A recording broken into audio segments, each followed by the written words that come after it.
今日はね、レイちゃんのツアーの打ち上げで我々やってまいりましたが、はい。ね、今日はブレイコーで違うじゃあまとりあえず乾杯しましょう。はい、お疲れ様でした。お疲れ様でした。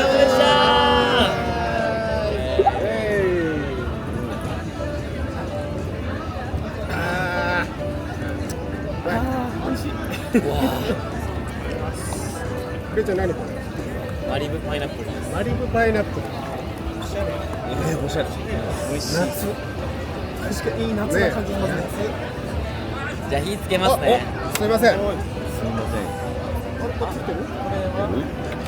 あ、ついた。まずはグリルを温めましょう。いやー、本当ツアーお疲れ様でした。いやお疲れ様でした。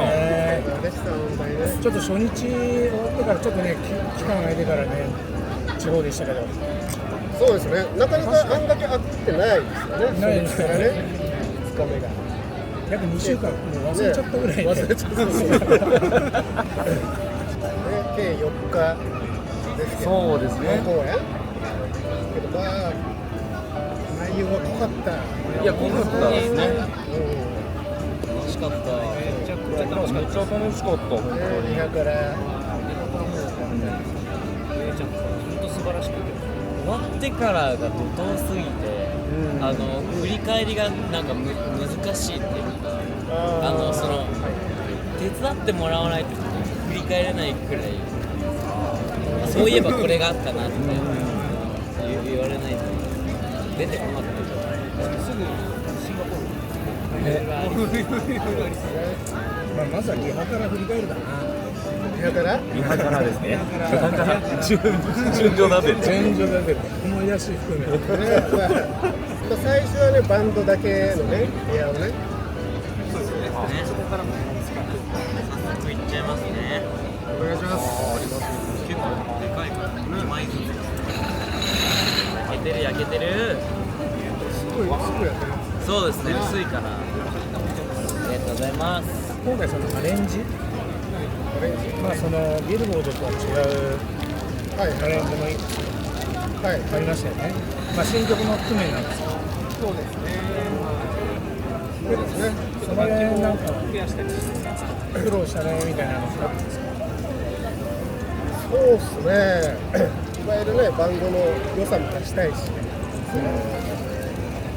生音とそのいわゆる打ち込みのその融合っていうのはやっぱり、まあ、レイちゃんにも合ってるなと思うし、そのバンドらしさをどれだけ出すかっていうのがねなかなか難しかったかなとは思いますけどね。けどまあ結果すごいいいバランスと僕いっちゃっていいですか？いっちゃって。バンドマスター生やん。ああ、すみません。ありがとうございます。すみません。肉焼くのめちゃくちゃうまいの。なんで？そうなの。今日は店員さんそれをだって話してないもん俺今振り返りしてんのに俺肉焼いてた。そのリハに入る前の準備もあったわけでしょ。まあ譜面の共有とかそういうのも含めて。まあまあそうですね。まあ細かいこと言うとそのいわゆる曲のデータの整理からね、まあそのねバンドの2人に渡す譜面をお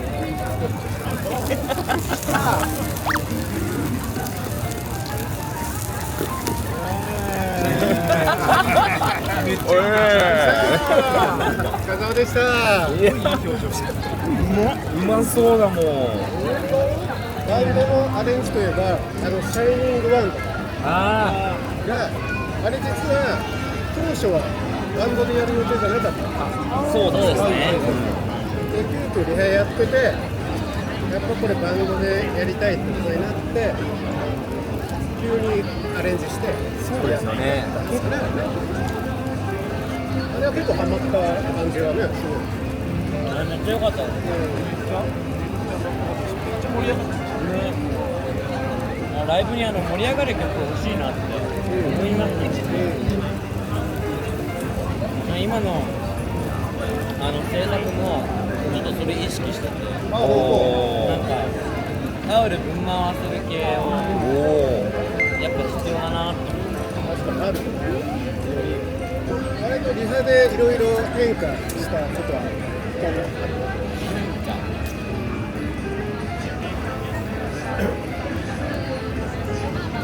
でも変化あんまないかも、いい意味で。なんかそのビルボードライブもそうですし、なんかこれまでのライブの経験を経て、なんかリハの解像度の高さはやっぱ今までで一番高かったと思うし、なんかその本番を想定するっていうのが、今までで一番想定できてた気がするので、いい意味であんま変わらなかったんですよ。素晴らしい。すごい。風に吹かれて僕らに火が来てる。煙がそっちすごいってるなと思って。そうなんですよ。そう、さっきめっちゃ目痛かったです。めっちゃ飛ぶよね。天才の方向に行くんじゃないか。天才の方向。天才の方向に風が。じゃあ風が全然。俺もやかろうとして。天才バンドマスター。天才クリエイター。でもステージにもつながるけど、俺最初にレイちゃんと会ったのが、YouTube のカバーのね、メリクリともう一個なんだっけ、クリスマスソングの時の、まあピアノも弾いたし、ボーカルディレクションでスタジオ行った時が初めてお会いした時で、ちょっとすごいね。跳ねてきますね今。お、すげえ。めちゃくちゃこっちに走るとピアノもね弾いて、でけどまあ歌のディレクションでスタジオ行った時にレイちゃんに初めてお会いして、で正直ちょっと生意気な子やったらどうしようかな思ってた。でもそうですよね。それまではやっぱね写真とかしか見てなかったから、なんかイケイケな感じやったからさ。イケイケなイケメン。そうなんかすごいいろいろ文句言われたらどうしようかな思ってたけど、めちゃめちゃいい子だったっていうのと、あともうセルフプロデュースがすごいのよ、この人。でもなんか短所に行かないようにしようとはしてるんですけど、なんかこうしたいっていうちょっと意地張るっていうか、欲張るっていうか、こうしたいっていう気持ちが生まれちゃうと、そうしないとダメみたいな感じの、ちょっとなんかそういう性格があるんですけど、できるだけそれがこうそれで損しないようには気をつけてはいるんですけど、やけどその分自分がこうしたい、こう歌いたいっていうのをすごい明確に持ってるから、でそれをかつね俯瞰で見てるから、だからこうしたいんだけど、じゃあフリコーラスはどう歌おうかとかいうのをちゃんと自分で考えれる人だから、それがすごい感心して。ありがとうございます。思い起こせばアレンジが良かったね。バックナンバーね。あれね。ピアノね。最初。もうクリスマスのアレンジめっちゃ好きっす、本当に。けど本当ピアノが合うよね。レイちゃんの声が。僕合わせるのは多分得意だと思います。ああ、そう。なんか勝手にそう思ってます、自分の方で。勝手にそう思うと多分そうなるじゃないですか。ああ、自分で思ってるとね。そう、俺多分合わせるのは得意な気がする。僕ルーツとしては歌い始めが合唱だったんですよ。だから混ざるのが一番最初だったんで、アンサンブルがちゃんとできる。はい。ソロじゃないってことね。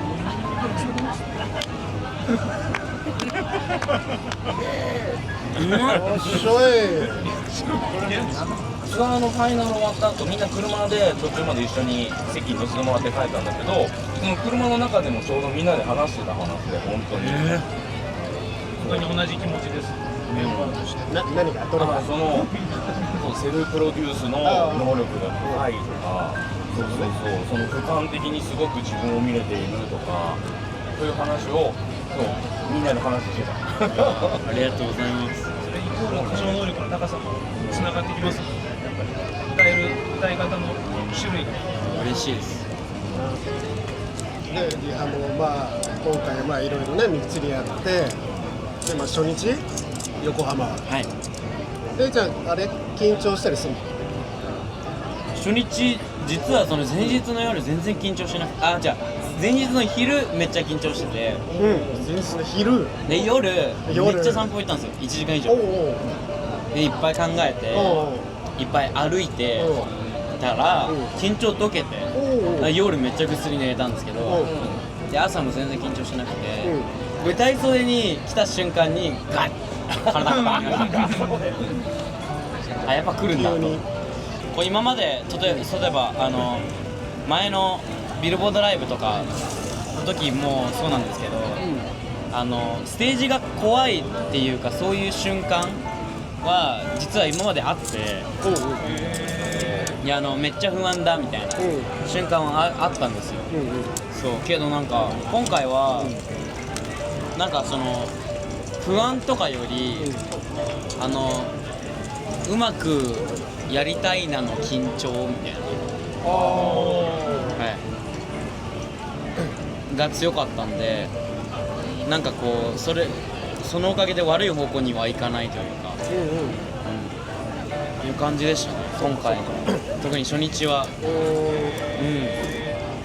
なんか今までのライブで一番なんかこう落ち着いて見えてるっていうか感じすごいしました。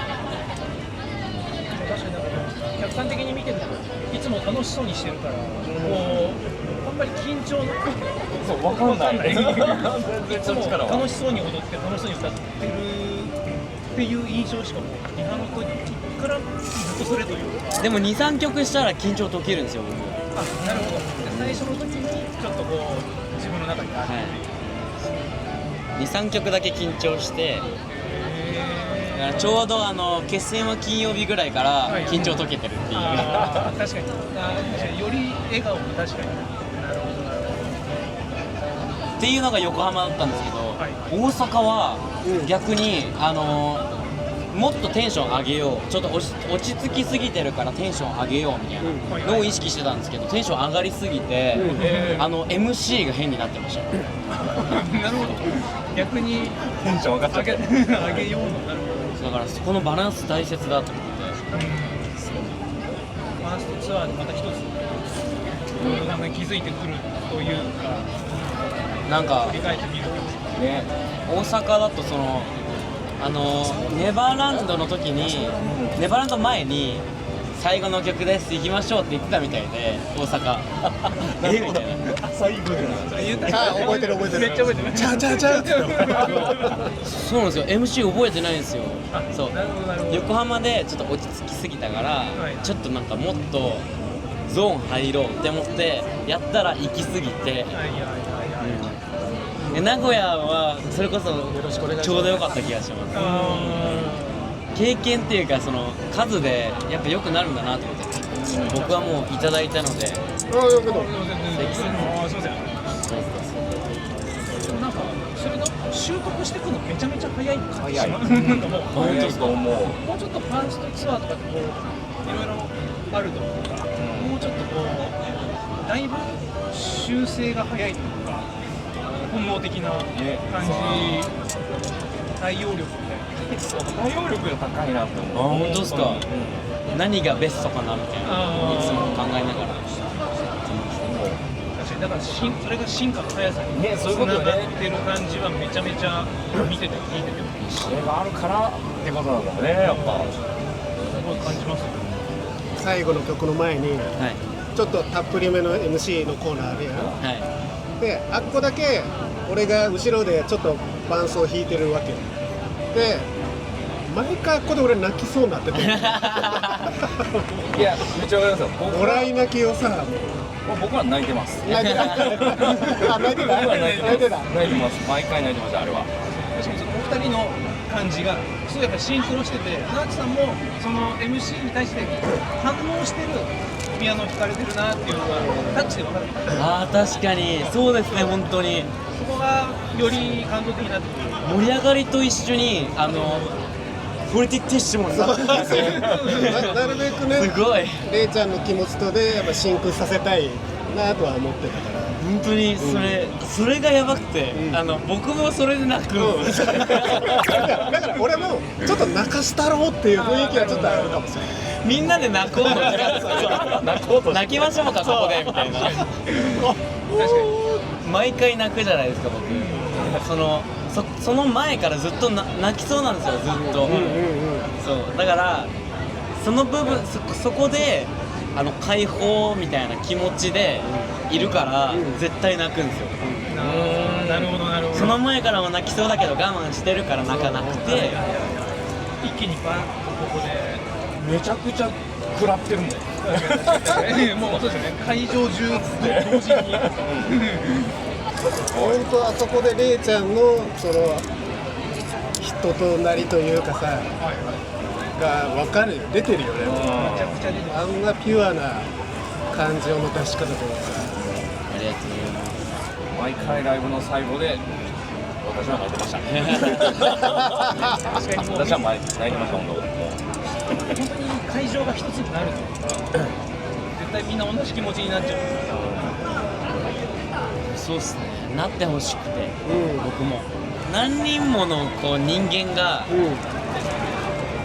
集まった時になんか気持ちっていうか共鳴ができてないとあんなに集まる意味がないなって僕思ってて、なんか集まるんだったら一つになるっていうなんかちょっとした目標があって、いやすごいそれは本当じゃあそれは達してるよその目標を本当。めちゃめちゃ出してますね。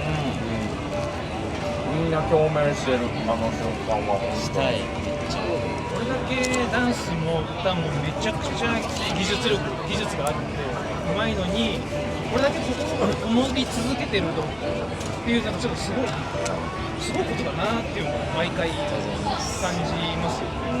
もうちょっと音楽をやることだけに集中しかねない時もあるじゃないですか。いい風に演奏しようとかも高まりすぎるとちょっと感情が抜けちゃうのもあると思うんですけど、めっちゃ感情が乗ってるっていう常にそれMC がそれにもつながってバーって出てくるんで。感情で言ったら僕めっちゃ感じる人なんですよ。ちっちゃい頃とかは本当にそれで悩まされたくらいではあるんですけど、そうなんかそれを今なんか一種の包容力として自分の性格っていうかを使えてるのが本当に幸せって感じですね。天職って感じすごくします。間違いない良かったですマジで。そうです。なんか自分が自分のままで、あなたは魅力的だって言われてるから、上見るしかないっていうか、ありがとうございます、それでは次も頑張りますみたいな感じですねマジで。そういい空気感を感じますよ常にレイちゃんの考えとか行動が。僕気がいいんですよめっちゃ。もう気が自分で言う運気的なことね。そうですそうです。けどさ、最初の4曲もうほぼつなぎでいったやん。あの熱量すごいよね。いやそうですね。すごかったです。なかなかノー MC でくしかあそこでもうその会場の空気を作る感じが一気にありましたねあそこ。割と曲もつないでね。すごい音。いいね、夏だわ。止まってる。めっちゃいい夏。これ初回以来の初回もラムネ。初回ラムネ。豊洲水客館内に行った時にラムネ飲んだの。その時に吹き出したんですよ。バチンや。なるほど。楽しかったです。パーンってやるの。やっぱレイちゃん、名古屋は特別な思いだったりしたの？ありました。お父さんお母さんがいたっていう。おじいちゃんおばあちゃんもいたし、で中学校小学校高校の友達もいたんで、ああそっか。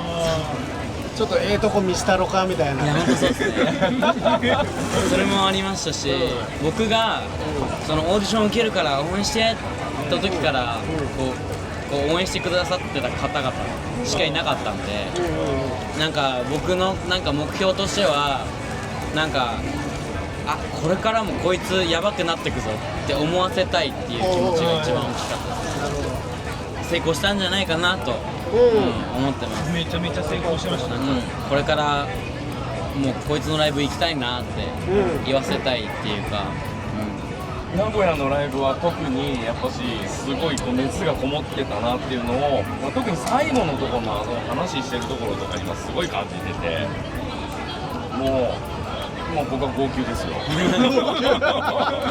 そんな泣いてたの？僕は頑張って耐えてましたけど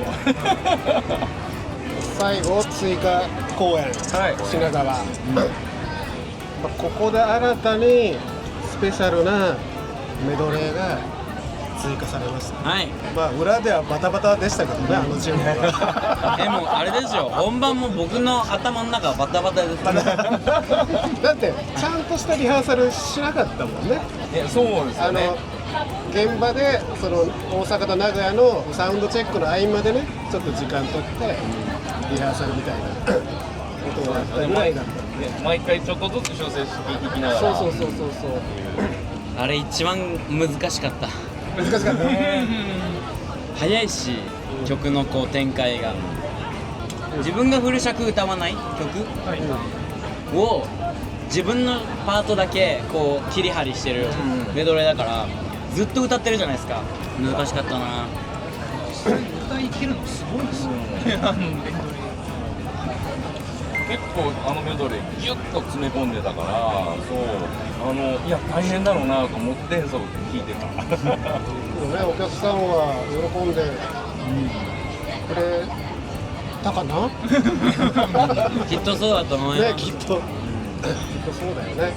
結構ね、テンポもね、いろんなテンポの曲があったりして、なかなかね、リズム隊もね、よくついていってくれましたね。僕結構ギリギリまでやばかったんですよ本当にやべテンポがってなってて、こういったメドレーだからこそ起きるそういうところです。そうですね。でも楽しかった。そうですね。初めてメドレーしました。初めてそうなんだ。ファンタジーね。割とこうファンタジーもいや原曲とは違うそうアレンジにしたわけじゃないですか。テンポ的にまあ正直リハ入った段階で何も考えてなかったアレンジをね。そうけどアコースティックでっていう注文はあったんだよね。あったけどもうちょっとリズムが入った方がかっこよく、だからさらにレイちゃんもそこで泳ぐ感じがいいなと思って、みんなでねああだこうだ言ってる時にあれカホンいけるみたいな話を急にねして割と確かにこう折り返しぐらいのリハーサルだったんですよね。そうで急遽ねそのリハーサルのカホンを借りて一回やってみようっつって、で最終的に皆様に披露した形になったんだよね。最高ですマジで。すごいね、あれはね演奏してる側も楽しいよね。すごい楽しいです。めちゃめちゃこう編成ならではのやっぱりこう遊び感もありつつも、あとちゃんとそのメッセージ性がしっかり伝わる感じもすごいあって、普段あんまりカホン叩かない人ね。貴重な。ちょっとこうサポートいろんなことやってきたんですけど、ちょっとこうリリースイベントとかでちょっとだけやるとだか。からカホン頼んだ時にちょっと嫌そうな。いやそんなことはそんなことです。ありがとうございます。すみません4公演も。いやもうレイちゃんのためならみたいなこともありますし、ちょっと久しぶりに叩いたんですけど、まあ1年2年ぐらいやってなかったんですけど、ちょっとここで多分この一緒にやらせてもらってまたカホン好きになるっていう現象が起きて、はいなんかすごいたまたまこの楽曲のなんか叩き心地が良くて、あとテンポ感とかもいいですよね。なんか次から5曲ぐらいはカホンでやりますか。やりますか。ここは大丈夫です。大丈夫。ボンゴもお願いします。ボンゴあの雰囲気っていうか、あのサウンドのレイコが僕すごく好きで、なんかめっちゃ楽しいですマジで。けど確かにね、新しい形だったよね。そうですね、あれめっちゃ好きですマジで。ああいう雰囲気は。こっちいい時間でした。ファンタジー、他なんかあったっけ？シャイニングガンの話もシャイニングして、ガンもやった。あとはアレンジした曲はそんぐらい？あとはカバー系ですよね。カバー系。まあラララと流星のサドル、自分たち風にというの形に変えてもらったと思うんですけど、はい。そういうところのやり取りどうだったの話がね。なるほどね。でもやっぱそこら辺はもうなわっちさんの本当手腕が素晴らしいなっていう感じでしたね。本当に。ちょうだいちょうだい。ちょうだいちょうだい。ずっと思ってましたよね。僕一さんの。早く言ってよ。いやいや。ずっと思ってたの。僕久保田さんやっぱすごい好きですし、もともとの原曲のかっこよさもすごい好きソウルですごいかっこいいなっていうのあるんですけど、やっぱりナッチさんのちゃんとフレーバーをかけつつ、でもちゃんとレイちゃん歌いやすいようにだったり、このツアーのためのっていう感じがすごいしてたんで、やっぱりこのナッチさんの手腕と、そうですね。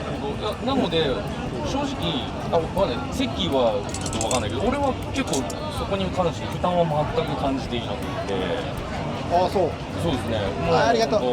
生地さんのおかげで、生地さんとレイちゃんに乗っかってたら結構本当、ありがとうございます。もう本当。けどね、流星のサドルはね、スラップがなくてね。あ、スラップが。そうですね。スラップしましたね。スラップ。めっちゃかっこよかったですよ。かっこよかった。めっちゃかっこよかった。森一さんのタイミング。スラップ、そうですね。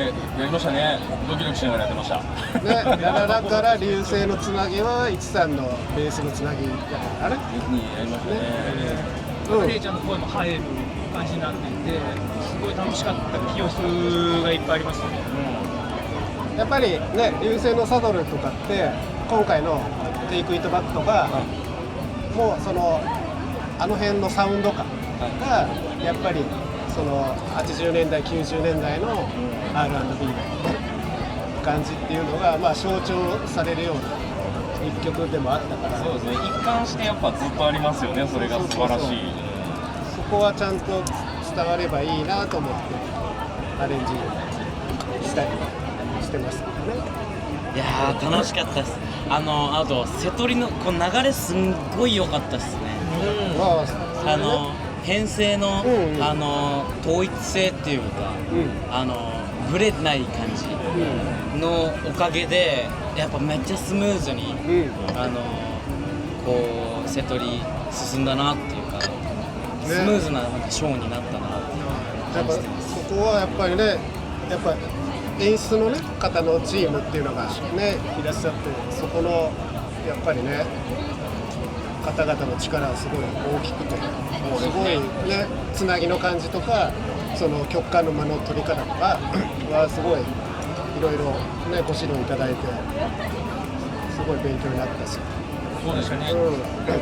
ただまあセットリストはレイちゃんの意見も結構入って、そうですね、一緒に演出の方とかもありました。瀬戸りは結構スムーズに決まりましたね。本当。もともとその僕が入る前から、こう基盤をこう作ってくださったので、演出のチームが、こんな感じでいいんじゃないかっていう話、その基盤がある上で僕が入って、微調整をみんなでかけるみたいな感じで進んだんですけど、瀬戸り考えてる瞬間はすごい楽しかったです。解像度の高さ、イメトレのそれのそこがないと楽しめないっていうか、想像ができない瞬間だから、なんか今までこうちょっとだけでもいろんなライブを重ねてきてよかったなって、思いました。これをここに置いたらいいかなっていうのが想像つきやすかったので、それは実際頭で考えたのと実際やってみてなんか違いとかあったりさ、肌感というか。ないっすね。それすごいよね。すごい。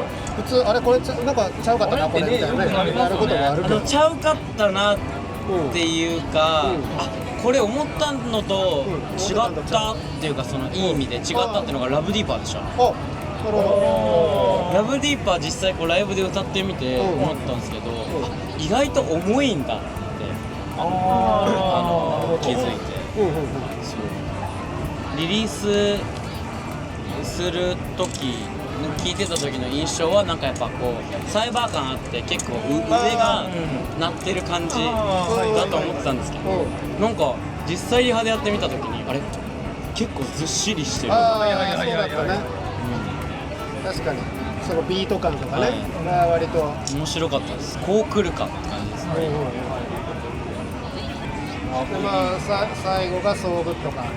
ネバーランド。ソーグッドのネバーランドね。そうですね。ネバーランドめっちゃ楽しいんだけど。俺もめっちゃ楽しいですね、ネバーランド。めちゃくちゃ盛り上がります。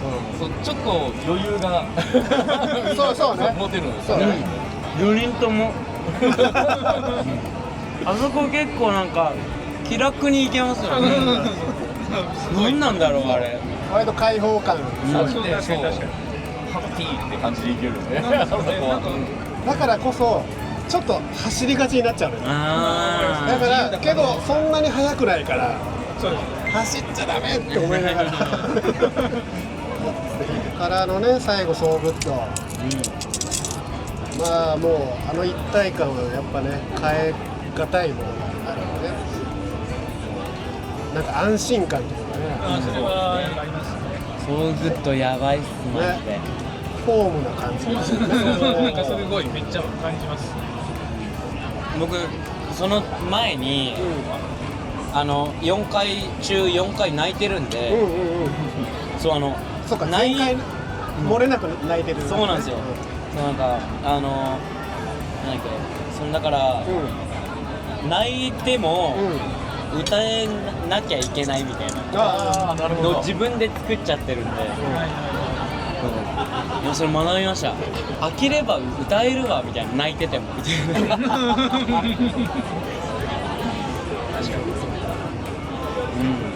確かにリハーサルじゃできないもんね。そうですね。その経験は。そうですね。だから特別なソーグッドになってるんですよね。本編はそこまでで。でまあアンコールでまあテイクイットバックをもう一回ねやるっていう。それなんか狙いあんの？1曲目でやった曲アンコールでやるっていうのは狙いあるんですよ。あ、僕ですか？あ、僕？なんかかっこよく終わりたいと思ってテイクイットバック最後にやりました。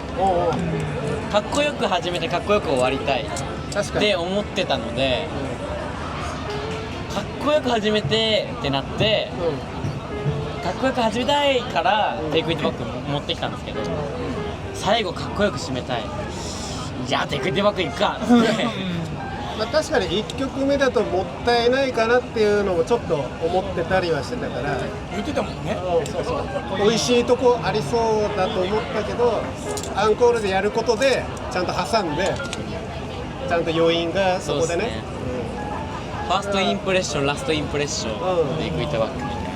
2回目やるから、まあちょっと1回目とは違う表情をやっぱりね、見せようというか。そうですね。まあレイちゃんもね、もうちょっとなんかパフォーマンスも1曲目よりかはね、もうちょっとアンコールっぽく、攻めたさ、アンコールっぽくなってるし、我々もねちょっと1回目ではしなかったようなフレーズを弾いたりしてた、踏まえてっていう感じでやってました。すごい個人的な話なんですけど、アンコールのテイクイットバックは俺立って弾いてるんですよ。最初のテイクイットバックは座って弾いてるんだけど、一応まあ最後だしちょっとね立ちながら弾いてるのけど、あのピアノの高さって基本座って弾く高さにあるで、それを立って弾くもんだから中腰で弾かなきゃいけない。筋トレだ。そうなるとここのテンションがすごいかかる。で俺最後終わって前出ていくでしょ。はい。あの時俺足つってたの。そうなんですか。やば。足つっててでもめっちゃかっこ悪いやんかこう引きずって出ていくのさ、もうめっちゃ叩いてやば。いやちょっとジャンプしながら前に品川ですか。横浜だね。そう横あー浜と大阪とかかな。あへー確かにね。漏れなく太ももつってました。やば。ちょっと楽屋でも心配毎回してましたね。ちゃんと水分取りました。水分そうどうやったらつらないかっていう水分の確認始まってましたね。っていう個人的なテーマを持ってそうなんです。臨んでました。はいね、どうでもいい情報いやいやいやでいや、でもかなり大事な部分だったんで。かなり大事な部分ですかそうですかアンコールでナーチさん大丈夫かなみたいなのも。もう我々は気にしてた。クララが勝った的な。でも俺も実は曲で釣ったことあって。マジで違う、何回もあって実は。いつだっけな、僕がデビューする前のスカイハイの八面六臂ツアーのオープニングアクトをやらせてもらってた時に、もう常に足つるんですよ。常に。足どの辺がつるの？僕すねです。すねやばいんですよ。だからこうやってやるんですよ。ああ、なるほどね。こうやってやって伸ばしながら。なるほどストレッチ兼対応してるという。やばいんですよマジで。なんでかわかんないんですけど。するのがやばいよね。この続きはファンクラブでお楽しみください。